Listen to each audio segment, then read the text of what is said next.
Ferdinand Nyandwi, alias Kambaingwe, est un citoyen burundais, originaire de la commune Kirundo, province de Kirundo, colline Kanyinya.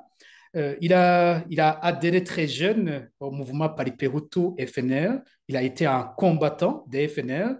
Et à la fin, après le cessez-le-feu de décembre 2008, Ferdinand Nyandwi est revenu à la vie civile. Il est d'ailleurs resté membre de son parti. Il a été responsable du parti FNL, branche d'Agaton-Gwassa, sur la colline Kanyinya. Malheureusement, en 2014, à cause des menaces qu'il recevait de la milice Imbonerakure, Ferdinand Nyandwi a dû se réfugier au Rwanda. D'ailleurs, il s'est installé dans le camp des réfugiés de Mahama au Rwanda en 2015. Et c'est en 2015 qu'il rencontre d'ailleurs son épouse et qu'il épouse dans le camp des réfugiés de Mahama. En mars 2021, Kamba Ingwe et son épouse et sa famille et leurs enfants reviennent au pays répondant à l'appel du président Évariste Ndayishimiye et de son gouvernement et qui appelle les réfugiés à retourner au Burundi. Alors, quand ils retournent au pays, c'est en mars 2021, il continue ses activités politiques au sein du parti CNL d'Agaton-Gwassa, mais se rend compte très rapidement que les rapatriés sont surveillés et sont mal vus par l'administration locale et par la milice Imbonerakure. Alors, c'est alors qu'il accepte d'adhérer au parti CNDD-FDD. Mais son adhésion au CNDD-FDD ne signifie pas une rupture avec l'opposition. Il a gardé des liens très forts avec les militants du parti CNL. Il a même participé à un groupe qui pensait à la création d'un nouveau mouvement politique. Les membres de ce mouvement ont été gravement réprimés depuis septembre 2021. Un bon nombre de ses amis ont été arrêtés et ont disparu, mais Kamba Ingwe a continué. Et c'est alors qu'il tombe dans un piège du parti CNDD-FDD en novembre 2022. Le 26 novembre, plus précisément, il reçoit une visite d'une amie qui lui propose de garder pour elle plutôt, un sac de charbon. Et cette amie disait qu'elle allait récupérer dans l'après-midi ce sac, mais c'est plutôt en fin d'après-midi que cette dame appelle Kamba Ingwe via le téléphone d'un voisin et qui lui demande de lui amener le sac tout près d'une université privée d'Okirundo. Et arrivé à ce lieu, il était accompagné par le propriétaire du téléphone, par le propriétaire d'un vélo qu'il avait utilisé pour le transport du sac. Alors, arrivé au lieu du rendez-vous, il trouve une camionnette du responsable du parti CNDD-FDD en province de Kirundo. Ce responsable se trouvait dans la camionnette, de même que la dame qui avait appelé Kamba Ingwe. Il y avait aussi le responsable de la milice Imbonerakure en province de Kirundo, Abera Hishakiye, quelqu'un qui est très connu, qui a souvent été cité dans des cas d'assassinat, de violence contre des opposants, des disparitions forcées à Kirundo.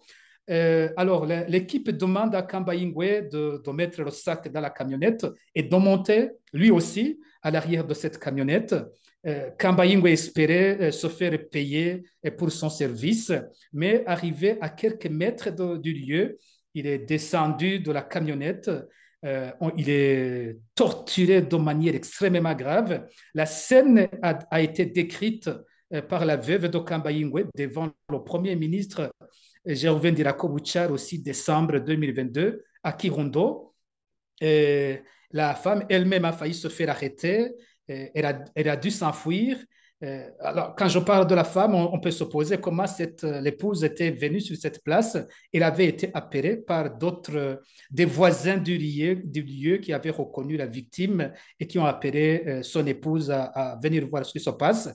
Alors, l'épouse elle-même menacée sur le point de se faire arrêter. Elle a fui le lieu. Elle est revenue très tôt le matin, le lendemain, et elle a appris que son mari avait été emmené vers 20 heures et qu'il ne gémissait plus, il n'y avait plus de gémissement. Les habitants de la localité pensaient qu'il était déjà mort. Et quelques heures après, la veuve a reçu la visite de l'administrateur communal de Kirundo, Viateur Habimana, qui annonce que Kambaingo a été tué il aurait tenté de s'enfuir.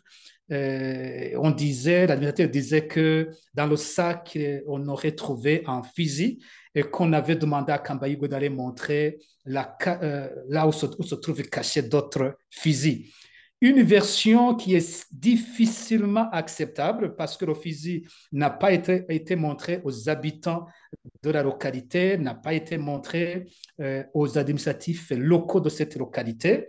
Et, et le lendemain, lorsque la veuve est partie voir où se trouvait le corps dans une forêt en commune de Bugabira, si je ne me trompe pas, et ils ont trouvé qu'il n'y avait pas de sang à côté du corps de Kambaingwe. Et les habitants aussi de cette localité ont dit qu'ils n'avaient pas entendu de coups de fusil la veille. Donc, ce qui crée des doutes sur cette version qui est faite par l'administration, qui est faite par la police burundaise. Ce qui nous a étonnés, c'est que le Premier ministre Ndira Kobucha, après avoir reçu la version des faits, n'a pas commandité une enquête, n'a pas demandé que justice soit faite.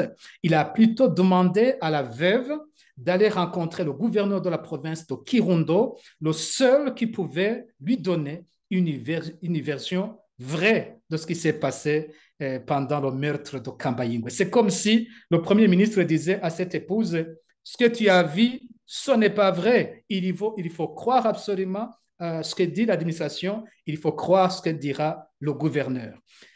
Donc, dans notre enquête, nous avons rappelé le fait que l'assassinat ou l'exécution extrajudiciaire de Kambaingwe n'est pas un cas isolé, parce que ses amis aussi avaient été arrêtés il y avait une année qu'ils avaient disparu. Ici, nous avons donné des exemples que nous avions déjà cités par ailleurs sur la télévision Renaissance.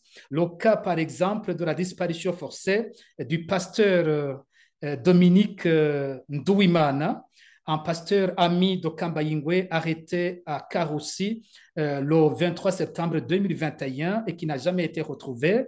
Il y a Eric Nhunzwenimana, responsable de la jeunesse du parti CNL en commune Gatara, province Kayanza, arrêté au chef-lieu de Kayanza le 25 septembre 2021, qui était aussi un ami politique de Kambaingwe.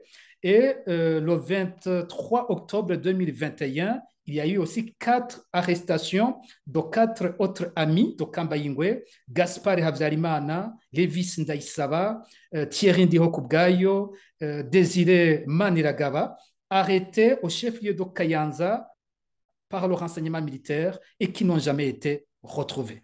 À la fin de notre enquête, nous avons condamné d'abord ces disparitions forcées, nous avons condamné l'exécution extrajudiciaire de Kambaingwe, mais plus grave, nous condamnons cette impunité généralisée sur les violations graves des droits humains au Burundi, ce qui montre que le régime Ndayishimiye n'a rien changé sur le terrain des violations graves des droits humains. Ça continue, les opposants se font tuer, se font exécuter, se font disparaître par les services de sécurité du Burundi en toute impunité. Nous avons également condamné et demandé une enquête approfondie sur la collaboration entre le renseignement militaire et le parti CNDD-FDD depuis qu'il est dirigé par Révérien Dikouliou. Dans beaucoup de cas, nous avons trouvé que le parti a participé soit dans les arrestations, dans l'exécution de Kambaingwe ou bien dans le processus de disparition forcée d'un certain nombre d'opposants depuis 2021. Alors, nous demandons une enquête et nous condamnons